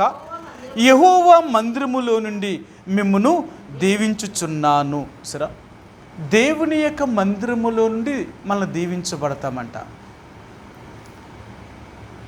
కాబట్టి మనం దేవుణ్ణి ప్రేమించాలి, దేవుడు మందిరాన్ని ప్రేమించాలి. అందుకని అంటున్నాడు, ఆయన నమ్ముకున్న ప్రతి ఒక్కరూ కూడా, ఆయన మీద ఆధారపడిన వాళ్ళందరూ కూడా ఆయన్ని ప్రేమించాలి, ఆయన మందిరాన్ని ప్రేమించాలి. ఎవరైతే దేవుడు మందిరాన్ని ప్రేమించగలుగుతారో ఆ పరిశుద్ధ స్థలములో నుండి వారికి సహాయం కలుగుతుందండి. నీకెన్ని ఇబ్బందులున్నా, ఎన్ని బలహీనతలు గుండా వెళుతున్నా, నీకెన్ని సమస్యలు ఉన్నా అవన్నీ దేవుడే తీర్చగలిగిన వాడు. ఎందుకు అంటే దేవుని యొక్క మందిరానికి నువ్వు వెళ్ళడం వల్ల, నువ్వు దేవుని యొక్క మందిరానికి వెళ్ళడం వల్ల, దేవుడి యొక్క మందిరములో ఒక పరిచర్య చేయడం వల్ల. కాబట్టి మనం దేవుడి మందిరాన్ని ప్రేమించడము అంటే దేవుడి మందిరములో కూడా మనం పరిచర్య చేసేవారము. దేవుని మందిరములో మనం ఎంత ఎక్కువగా పరిచర్య చేస్తామో అంతగా నీవు నీ కుటుంబము దీవించబడుతుందండి. బైబిల్ గ్రంథంలో అనేక మంది అలాగూ చేశారు. దేవుడి మందిరాన్ని అలాగూ ప్రేమించడం వల్ల వారి జీవితంలో దేవుడు ఎన్నో మేలులు చేశాడనమాట. కాబట్టి ఈ రాత్రి దేవుడు అనేది ఏంటంటే, పరిశుద్ధ స్థలములో నుంచి నీకు సహాయము రావాలి అంటే, నీకు కలగాలి అంటే ఈ 3 పనులు నువ్వు చేయాలి. 1, దేవుడి మీద ఆధారపడు. 2, దేవుడిని ప్రేమించు. 3, దేవుడి మందిరాన్ని ప్రేమించు. నువ్వు దేవుడి మందిరాన్ని ప్రేమించి దేవుని ఇంటికి వచ్చి దేవుని యొక్క మందిరములో పరిచర్య చేయడానికి ప్రయత్నించేయి. మనం దేవుని యొక్క మందిరములో మనం ఎంతగా పరిచర్య చేయగలుగుతామో అవన్నీ నీకు మేలే చేస్తాయి. దేవుడు మందిరంలో చేసిన ఏ పనికి కూడా నీకు ఫలితము రాకుండా ఉండదు. నువ్వు దేవుని యొక్క మందిరాన్ని ఎంత ప్రేమించి దేవుడి మందిరంలో నువ్వు ఎంత పని చేయగలుగుతావో అంతగా దేవుడు నిన్ను దీవిస్తాడు. అందుకనే ఈ రాత్రి దేవుడు నీకు నాకు నేర్పించాలనుకునేది ఏంటంటే, నా పరిశుద్ధ స్థలములో నుంచి నీకు మేలు కలగాలి అంటే, నీకు సహాయం కలగాలి అంటే నువ్వు ఎలాగున్నావు? ఊరికి నీకు నీ సహాయం చేస్తానా? ఊరికి నా దగ్గర నుంచి నీ సహాయం కలుగుతుందా? లేదు. నువ్వు నా దగ్గరికి వస్తూ పోతూ ఉండాలి. నా మందిరాన్ని నువ్వు ప్రేమించాలి. నా మందిరానికి నువ్వు రావాలి. అప్పుడే నీకు దీవెన అనేది కలుగుతుందన్నమాట. ఎప్పుడు రావాలి? అన్ని సమయాలలో. నీకు సమయం ఉన్నా సమయం లేకపోయినా నువ్వు ఆయన్ని ప్రేమిస్తున్నాను అని రుజువు చేయి. నువ్వు రుజువు చేయాలి దేవుడికి. ప్రభువా, నేను నిన్నే ప్రేమిస్తున్నాను అని రుజువు చేయాలి. ఎప్పుడో తెలుసా, నీకెన్ని కష్టాలు ఉన్నా సరే కష్టములో కూడా నువ్వు దేవుణ్ణి ప్రేమించాలి. దావీదు దేవుణ్ణి ప్రేమించాడట. ఎప్పుడు ప్రేమించాడో తెలుసా? అన్నీ ఉన్నప్పుడు కాదు దావీదు ప్రేమించింది, లేనప్పుడు కూడా దావీదు ప్రేమించాడట. సరే, మీకు చూపిస్తాను. ఆ మాటను కూడా చూపించి నేను ముగిస్తాను. సమూయేలు మొదటి దినవృత్తాంతాల గ్రంథము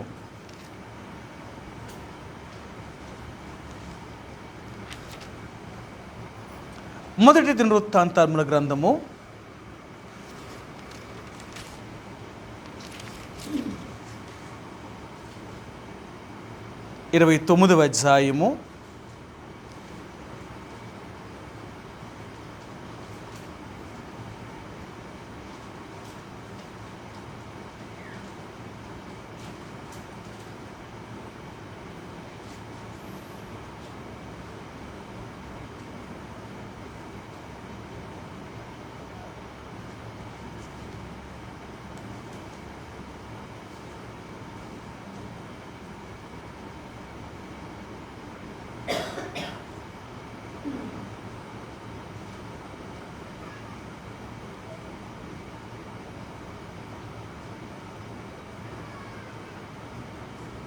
'ఆయన అంటాడు, నా కష్టస్థితిలో నేను నా దేవుడి మందిరం మీద ఉన్న మక్కువ చేత అంటాడండి. నా కష్టస్థితిలో అనే మాట వాడతాడనమాట. చూడండి, మీకు చూపిస్తాను ఆ మాటను. ఎంతండి? 22. ఆ 22వ అధ్యాయము 14వ వచనమండి. 22:14 అండి. ఇదిగో, నేను నా కష్టస్థితిలోనే ప్రయాసపడి యెహోవా మందిరము కొరకు. సరే, ఆయన దేవుడు మందిరానికి ఎప్పుడంటే తన కష్టస్థితిలో కూడా తనకు దేవుడు మందిరం మీద ఉన్న ప్రేమను రుజువు చేశాడు. కాబట్టి నీవు నేను కూడా మన కష్టస్థితిలోనే దేవుడిని నమ్మకంగా రుజువు చేయి. నీకేమీ లేకపోయినా అప్పుడు కూడా నువ్వు దేవుని నమ్మకస్తుడిగా రుజువు చేయి. ఉంటే నమ్మకస్తులం కాదు, లేనప్పుడు కూడా మనం దేవుడికి నమ్మకస్తులమే. మన కష్టస్థితిలో కూడా నీకెన్ని సమస్యలు ఉన్నా, నీకెన్ని ఇబ్బందులు ఉన్నా, ఎన్ని బాధలు ఉన్నా నువ్వు దేవుడి మందిరానికి రావాల్సిందే. ఎందుకు అంటే అలాగ నేను దేవుడి మందిరానికి వెళ్తాను. ఎందుకంటే చాలామందిని చూడండి, చాలామంది దేవుని యొక్క పరిచర్య చేసేవారు, కొంతమంది దేవుని యొక్క ప్రజలు విశ్వాసులే చచ్చిపోయేదాకా దేవుని యొక్క పరిచర్యలో ఉండే చచ్చిపోవాలనుకున్నారు. వాళ్ళకి ఇల్లులు ఉన్నాయి, వాళ్ళకి కుటుంబం ఉంది, వాళ్ళకే పిల్లలు, వాళ్ళకే సమస్యలు అన్నీ ఉన్నాయి. కానీ వాళ్ళు ఏం తీర్మానం చేసుకున్నారు అంటే, నేను చచ్చిపోయేంతవరకు కూడా దేవుని యొక్క పరిచర్య చేస్తుండగానే చచ్చిపోవాలి, నాకు చావు అలాగ రావాలి. నేను ఎలా చచ్చిపోవాలి అంటే దేవుడి కొరకు నేను పరిచర్య చేస్తుండగా చచ్చిపోవాలా. అదే నిజమైన నాకు బహుమానము. ఒక ఆయన ఇలాగ చెప్పారన్నమాట. ఆయన ఏం చెప్పాడు అంటే, ఒకరోజు తన పొలానికి వెళ్ళాడు. ఒక జమీందార్ అన్నమాట, చౌదరి ఆయన, వెస్ట్ గోదావరిలో గజ్జరంలో ఉండేవారు అబ్రామ్ గారని. ఆయన దేవుని నమ్ముకున్నాడు, చాలా భూస్వామి. ఆ ఏరియాలో ఆయనే గొప్ప ధనవంతుడు అనమాట. అలాంటి ఆయన దేవుడిని నమ్ముకున్నాడు. దేవుని నమ్ముకొని దేవుని కొరకు ఎంతో పరిచర్య చేశాడు ఆయన.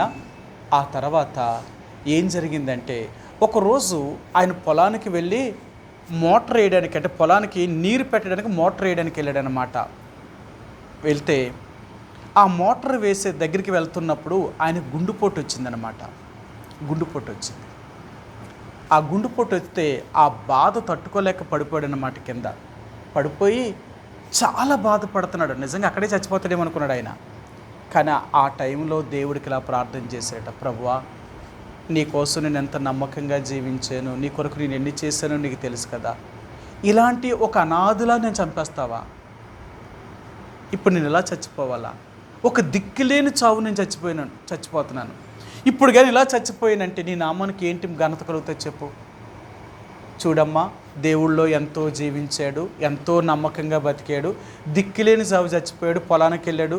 ఆ చచ్చిపోయే సమయంలో ఎవరో కూడా లేరు, ఒక్కడు నీళ్ళిచ్చిన వాళ్ళు లేరు. ఎంతసేపు కొట్టుకుని ఉంటాడో పాపం, అతని ప్రాణం ఎలా కొట్టుకుని ఉంటుందో పాపం, అలా చచ్చిపోయాడు. ఆ దేవుడి కన్నా కనికరం వేసిందా లేదని అంటారు కదా. ప్రభువా, నేను ఇలా చచ్చిపోకూడదు, ఒక అనాథగా చచ్చిపోకూడదు. నేను చచ్చిపోతే ఎలా చచ్చిపోవాలో తెలుసా? నీ పరిచర్యలో ఉంటూ నేను చచ్చిపోవాలా. కాబట్టి నన్ను చంపొద్దు తండ్రి, నా ప్రాణాన్ని బ్రతికించి తండ్రి అని ప్రార్థన చేసుకున్నాడట. నిజంగా అలాగే బ్రతికాడు ఆయన. దేవుడు బ్రతికించాడు ఆయన్ని. బ్రతికించిన తర్వాత ఆయన దేవుని సేవకుడికి చెప్పారన్నమాట. ఆ రోజు మార్టిన్ గారితో చెప్పారు తర్వాత, అయ్యా, నాకు జరిగిన పరిస్థితి ఇది, ఇక నేను చచ్చిపోయేదాకా దేవుని యొక్క పరిచర్యలోనే ఉంటాను. నా పొలాలు, నా ఇల్లు, నా సంసారము, ఇప్పుడు దాకా నేను ఏం చేశానో అంతకంటే ఎక్కువగా నేను దేవుని పరిచర్య కోసం వాడబడతాను. మీరు ఎక్కడికి పంపించినా, మీరు ఏది చేయమన్నా నేను ఎప్పుడు కూడా సిద్ధంగా ఉంటాను. కాబట్టి నన్ను మీ పరిచర్యలో వాడుకోనండి, మీరు ఏం చేయమన్నా చేస్తాను అని చెప్పాడట. అప్పుడు మార్టిన్ గారు ఆయన ఎక్కడికి వెళ్ళమన్నా సరే, పరిచర్య ఎంత దూరమైనా సరే ఆయన వెళ్ళేవాడట. అలాంటి ఆయన ఈ నర్సీపట్నంలోనే చనిపోయాడు ఆయన. ఎర్మోన్లో, అంటే అప్పుడు మన మందిరం అది కాబట్టి అక్కడి నుంచి సువార్త చేయడానికి మార్టిన్ గారు షాలేము నుంచి అనేక స్థలాలన్నిటి నుంచి కూడా సువార్త చేయడానికి వచ్చారన్నమాట. ఆ రోజు బహిరంగ సువార్త. ఆ రోజు మందిరము నుంచి వారు వెళ్తున్నప్పుడు అక్కడ ఎక్కడి దాకా వచ్చారు అంటేనంట, మన 5 రోడ్ల జంక్షన్కి రాకముందే అక్కడ ఒక హాస్పిటల్ ఉండేదన్నమాట. ఆ పక్కన ఏదో హాస్పిటల్, అది దాని పేరు మర్చిపోయాం. అంటే ఫారెస్ట్ ఆఫీస్ ఎదురుగుంటనమాట. ఆ ఫారెస్ట్ ఆఫీస్ దగ్గరికి వచ్చేటప్పటికి ఈయనకి మరలా గుండెపోటు వచ్చిందట. లైన్లో ఉన్నాడు ఈయన, మళ్ళీ గుండెపోటు వచ్చిందట. గుండెపోటు రాగానే ఈయన కొప్పు కూలిపోయాడు, పడిపోయాడు. ఈయన పడిపోతుంటే వెనకాల ఉన్న బ్రదర్స్ వెంటనే చేజ పట్టుకున్నారట. పట్టుకోగానే ఆయన వెంటనే తీసుకుని పక్కన ఉన్న హాస్పిటల్ తీసుకెళ్లారన్నమాట. తీసుకెళ్ళగానే డాక్టర్లు పరీక్ష చేసి చచ్చిపోయాడని చెప్పారు. అప్పుడు ఏం చేశారంటే ఆ శవాన్ని మందిరం దగ్గర తీసుకెళ్ళిపోయారు. వీళ్ళు సువార్తకి వెళ్ళిపోయారు. సువార్త చేసుకుని మధ్యాహ్నం భోజనానికి వచ్చిన సమయం తర్వాత వాళ్ళు చెప్పారట, ఇలా మరి సహోదరుడు అబ్రామ్ గారు దేవుని యొక్క మహిమలో పిలువబడ్డారు, కాబట్టి ఇప్పుడు ఆయన అంతిమయాత్ర మరి గజ్జరంలో ప్రారంభిస్తాం అని బాడీని తీసుకుని అక్కడికి వెళ్ళారన్నమాట. అంటే నేను ఎందుకు చెప్తున్నాను అంటే, ఆయన ఆశ ఏంటంటే నేను చచ్చిపోతే దేవుని పరిచర్యలో ఉండగా చచ్చిపోవాలా, నేను దేవుడు పనిలో ఉండగా చచ్చిపోవాలా? నా సొంత పని చేసుకుంటూ చచ్చిపోవడం కాదు. నా సొంత పని నేను చేసుకొని చచ్చిపోతే ఇంక నా దేవుడి దగ్గర నాకేం బహుమానం ఉంటుంది? అలా కాదు. నాకు బహుమానం కావాలి అనుకుంటే దేవుని యొక్క పరిచర్యలో ఉండి నేను చచ్చిపోవాలా. చూడండి ఎంత ఆశ. ఒక దేవుని బిడ్డకి ఎవరైనా చావాలి అనుకుంటే ఎలా చావాలనుకుంటారు? వాళ్ళ ఇంటి దగ్గర వాళ్ళ పని చేసుకుంటూ వాళ్ళు ఎంతో సుఖంగా బతుకుతున్నప్పుడు చనిపోవాలనుకుంటారు. దేవుడి కోసం ఎవరు చావాలనుకుంటారండి? అది దేవుడు ప్రేమించే వాళ్ళందరూ కూడా దేవుని కోసం చచ్చిపోవాలనుకుంటారన్నమాట. ప్రభువా, నేను బ్రతుకున్నంత కాలము కూడా నేను నీ పరిచర్యలో, నీ సేవలో, నీ పనిలో నేను మరణించాలి. అది మేము చనిపోయినప్పుడు అనేక మందికి ఆ సమాధి పెట్టి మీద రాస్తూ ఉంటాం అన్నమాట. ఫ్లెక్సీ కానీ లేకపోతే లెటర్స్ కానీ ఆ బాక్స్ మీద పెడతాం అన్నమాట. ఏం పెడతాను తెలుసా? సరే, మీకు ఒక మాట చూపిస్తాను. లూకాసు వార్త ఏ మాట పెడతామంటే, చాలాసార్లు ఎన్నో మాటలు పెడుతూ ఉంటాం, కానీ ఎక్కువగా ఈ మాట పెడుతూ ఉంటారనమాట. ఈ మాట పెడుతూ ఉంటారనమాట. 2వ అధ్యాయము, లూకాసు వార్త 2వ అధ్యాయము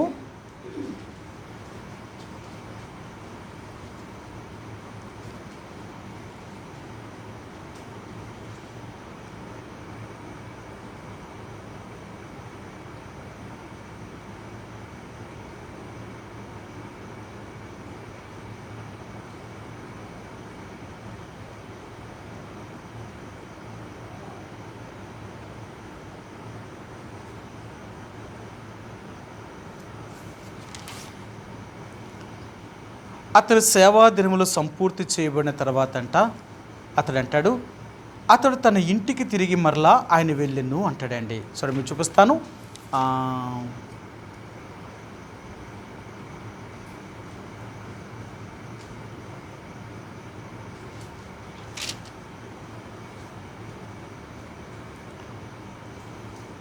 ఈ సిమియోను గురించి చెప్పినప్పుడు ఈ మాట వాడతారన్నమాట.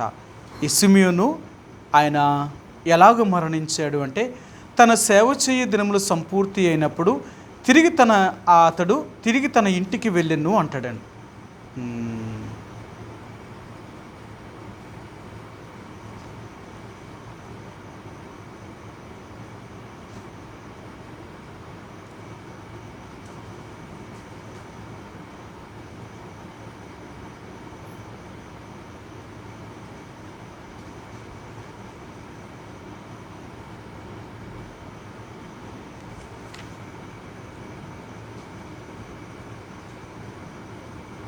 క్షమించండి, 1వ అధ్యాయం 23వ వచనం అండి. 1వ అధ్యాయం 23వ వచనం జకరియా గురించి చెప్తున్నప్పుడు అంటాడనమాట. లూకాసు వార్త 1వ అధ్యాయము 23వ వచనం అండి. అతడు సేవ చేయ దినములు సంపూర్ణమైనప్పుడు తన ఇంటికి వెళ్ళాను. సరే, తన ఇంటికి వెళ్ళాడట. ఎప్పుడంటే తన సేవ దినములన్నీ సంపూర్తి చేయబడినప్పుడు. అంటే ఎప్పుడు చెప్తామంటే, దేవుని యొక్క పరిచర్యలో వారంతా ముగించి వారు మరణించిన తర్వాత చెప్తామన్నమాట. వాళ్ళు బ్రతుకున్నంత కాలము దేవుని సేవలో వారు పరిచర్య చేసి తిరిగి వాళ్ళ ఇంటికి వాళ్ళు వెళ్ళిపోయారు. ఎక్కడికంటే దేవుడి దగ్గరికి వెళ్ళిపోయారు. మన ఇల్లు అక్కడ కదా, ఇదేం మన స్థిరమైనది కాదు. ఒకరోజు మరలా మనం దేవుడి ఇంటికి వెళ్ళాలి. కాబట్టి నీవు నేను కూడా ఒకరోజు ఈ లోకాన్ని వదిలి మన సొంతింటికి వెళ్తాం. దేవుడి దగ్గరికి వెళ్తాం. అది మన సొంత ఇల్లు. ఇది కాదు మన సొంత ఇల్లు. కాబట్టి అక్కడికి వెళ్ళేటప్పుడు మనం పూర్తిగా దేవుని యొక్క పరిచర్యలో, దేవుని యొక్క పనులు మనం నమ్మకంగా పనిచేసి వెళ్ళామా? అందుకే దేవుడు అంటాడు, ఈ భూమి మీద ఉన్నప్పుడు మన దినములు నిండేటప్పటికి మనం సంపూర్తి చేయాలి మన పనిని.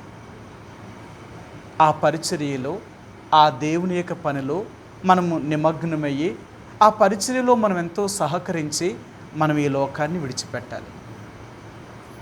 అది మన దేవుని బిడ్డలకున్న ఆశ ఏంటో తెలుసా? అందుకనే మనం చనిపోకముందే మన ఇల్లు చక్కబెట్టేస్తాం. అంతే కదా, మనందరం ఎలాంటి వాళ్ళని తెలుసా? మనం చచ్చిపోకముందే మన పిల్లల కొరకు ఏమేమి దాసామో, ఏమేమి ఉంచాలో అన్నీ చక్కపెట్టి చచ్చిపోయే ముందు అప్పుడు చచ్చిపోతాం అనమాట.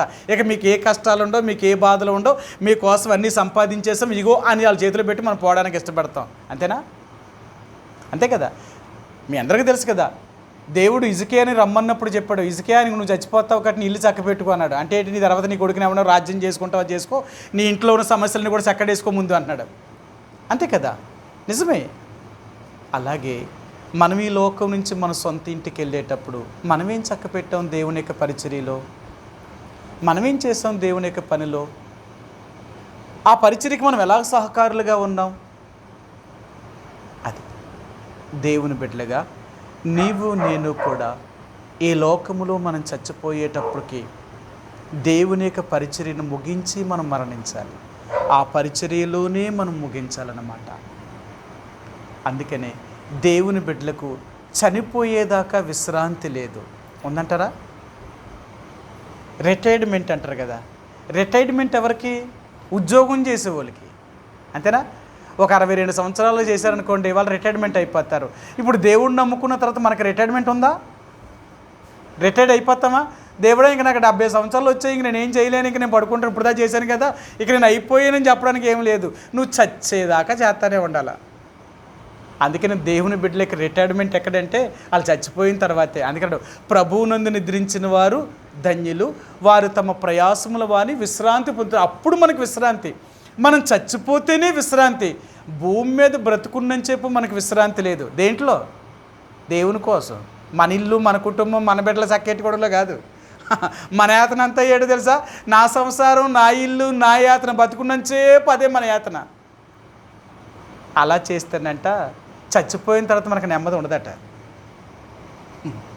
నెమ్మది ఎవరికి ఉండదో తెలుసా? ఈ లోకంలో వాళ్ళ కోసం, వాళ్ళ కుటుంబం కోసం, వాళ్ళ పిల్లల కోసం, వాళ్ళ కోసం బతికే వాళ్ళు ఎవరికి చచ్చిపోతే నెమ్మది ఉండదట. నెమ్మది ఎవరికి అంటే దేవుణ్ణి ఎరిగి ఆయన పరిచర్యలో నమ్మకంగా జీవించి మరణించిన వారికి, వాళ్ళకి విశ్రాంతి. మనందరికీ తెలుసు కదా, ధనవంతుడు లాజరు కథ మనం చదివినప్పుడు ఆయన చెప్పినప్పుడు అంటాడు కదా, ధనవంతుడు చనిపోయిన తర్వాత ఎక్కడికి వెళ్ళిపోయాడట? నరకానికి వెళ్ళిపోయాడట. ఆ నరకములో యాతన పడుతున్నాడట. ఆ నరకానికి వెళ్ళిపోవడం ఏంటి? ఈ లోకంలో ఆడంతా ఏం చేశాడో తెలుసా? వాళ్ళకి కావలసినవి, వాళ్ళ పిల్లలకు కావలసినవి, వాళ్ళకి కావలసినవి అన్నీ సంపాదించి చక్కబెట్టి చచ్చాడు. ఈ లోకంలో అన్నీ సంపాదించి చచ్చాడు కాబట్టి నరకానికి వెళ్ళాడు. దరిద్రుడైన లాజరు తన కోసం తను ఏమీ ఆలోచించలేదు, ఎవరి కోసం కూడా తను ఆలోచించే పరిస్థితిలో కూడా లేదు. ఇక దేవుడి కోసం సాక్షిగా బ్రతికాడు, చచ్చాడంటే. ఈయన చనిపోగానే విశ్రాంతిలోకి వెళ్ళిపోయాడు. అబ్రహాము రొమ్మును ఆనుకుని ఉన్నాడట లాజరు. అది నీ ఇల్లు చక్క పెట్టుకోమంటున్నాడు అంటే నీ సొంత ఇంటిని, నీ ఇల్లు కాదు, దేవుడి ఇంటిని చక్కపెట్టు. దేవుడి మందిరాల్లో, దేవునికి పరిచర్యలో నువ్వెంత నమ్మకంగా ఉంటున్నావు. అది తన సేవ దినంలో సంపూర్తి చేయబడిన తర్వాత తిరిగి తన ఇంటికి వెళ్ళాడు అంటే మన జీవితంలో భూమి మీద ఉండగా మన వంతులో మనం దేవుడి కోసం ఏం చేసాం, ఏం చేస్తున్నాం, ఎప్పుడు దాకా చేస్తాం? చచ్చేదాకా. అందుకని అంటున్నాడు, ఇలాగ నువ్వు జీవించాలి అనుకుంటే నా మీద నువ్వు ఆధారపడ్డావు కాబట్టి, నువ్వు నన్ను ప్రేమిస్తున్నావు కాబట్టి, నా సన్నిధిని ప్రేమించావు కాబట్టి నేను నీకు ఎప్పుడూ సహాయం చేస్తూనే ఉంటాను. నా పరిశుద్ధ స్థలములో నుండి నీకెప్పుడూ సహాయం కలుగుతూనే ఉంటుంది. నీకేది కూడా తక్కువ రానివ్వను. అందుకని దేవుని బిడ్డలుగా ఈరోజు దేవుడు అంటున్నాడు, మనం దేవుడి మాట విని దేవుడికి తగినట్లుగా యథార్థంగా జీవిస్తే ఆయన అన్నాడు, నువ్వు బ్రతికినంత కాలము భూమి మీద నీకేది తక్కువ ఉండదన్నమాట. నీకేది తక్కువ చేయడట. మనం దేవుడి మాట వినకపోతే, ఆయన చెప్పినట్లుగా జీవించకపోతే మనకు అన్నీ కొరతలే, చాలీ చాలందన్నమాట. మన బ్రతుకంతా ఎలాగుండదు తెలుసా? చాలీ చాలంది. అటు పూర్తిగా కడుపు నిండదు, ఇటు పూర్తిగా ఆకలి వేయదు, మధ్య రకం అన్నమాట. మనం తింటే ఆకలి వేస్తానే ఉంటుందట. అందుకని మీరు మలాకీ గ్రంథం చదువుతుంటాడు, వాళ్ళు కడుపు నిండా తిన్నను ఆకలి ఇంకా వాళ్ళకి వేస్తానే ఉంటుందట. వాళ్ళు బట్ట కప్పుకును చలి ఆగదట వాళ్ళకి. కారణం ఏంటో తెలుసా? దేవుడు వారితో లేకపోతే చాలీ చాలిన బ్రతుకన్నమాట. అంత లేమే, అంత కొరతే. ఎప్పుడు మన జీవితంలో చాలీ చాలిన బ్రతుకుగానే ఉంటుంది. కారణం ఏంటో తెలుసా? దేవుడిని మనం ప్రేమించకపోవడం వల్ల. మనం ఎప్పుడైతే దేవుడిని ప్రేమించలేదో మన బ్రతుకంతా చాలీ చాలనగానే మిగిలిపోతుంది. కాబట్టి ఈరోజు దేవుడు అంటున్నాడు, నా పరిశుద్ధ స్థలంలో నుంచి నీకు సహాయం కావాలి అనుకుంటే నా మీద ఆధారపడు, నన్ను ప్రేమించు, నా మందిరాన్ని ప్రేమించి నువ్వు మరణించేదాకా నా పరిచర్యలో, నా పనిలో నువ్వు ఎప్పటికీ నిలిచి ఉండాలి. నా పరిచర్య నువ్వు చేస్తూనే ఉండాలి. నువ్వెప్పుడు నా పరిచర్యను అలా చేస్తూ ఉంటావో నేను నిన్ను అంతగా గణపరుస్తాను, నీ అవసరతలన్నీ తీరుస్తూ ఉంటాను, నీకేది తక్కువ చేయను. కాబట్టి ఈ రాత్రి దేవుడు నీతో నాతో మాట్లాడినట్లుగా ప్రభువుని అడుగుదాం. ప్రభు, నిజమే, నేను కూడా నా జీవితంలో ఇలాంటి అనుభవాన్ని నాకు నేర్పించు, నీ మీద ఆధారపడడం నాకు నేర్పించు, నిన్ను ప్రేమించడం నాకు నేర్పించు, నీ సన్నిధిని ప్రేమించి, నీ ఇంటిని ప్రేమించి, నీ ఇంటిలో ఒక పరిచర్య చేసే ఒక పరిచారకుడిగా, ఒక పరిచారకురాలుగా నన్ను సిద్ధపరచు. నా జీవితం, నా ప్రాణం ఉన్నంత వరకు నీ పరిచర్యలో నేను కొనసాగుతాను. ఎన్ని ఆటంకాలు వచ్చినా, ఎన్ని కష్టాలు వచ్చినా నీ పనిని నేను చేస్తూనే ఉంటాను. నేను మరణించేదాకా నీ పరిచర్యలో నేను కొనసాగుట్లో నాకు సహాయం చేయి.